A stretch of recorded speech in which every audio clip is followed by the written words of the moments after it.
ఇక్కడ చూపించింది ఒక డైనమిజం, ఒక లీడర్కు ఉండాల్సిన క్వాలిటీ.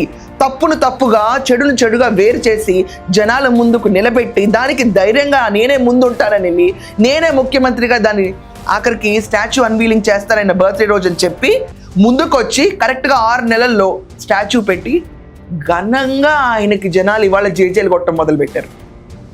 ఒక్క అడుగు వేయాలంటే ఏ పొలిటీషియన్ అన్నా కూడా అమ్మో ప్రాంతీయ విభేదాలు వచ్చేస్తాయేమో అని భయపడతారు, నా పొలిటికల్ ఫ్యూచర్ ఏమవుతుందని భయపడతారు.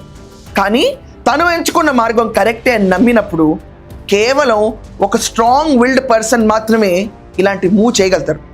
That is Revanth Reddy. నిజంగా హ్యాట్స్ ఆఫ్. ఆయన సీఎంగా అవ్వాలనుకున్నారు, సీఎం అయ్యారు. 2034 దాకా నేనే సీఎం అంటున్నారు.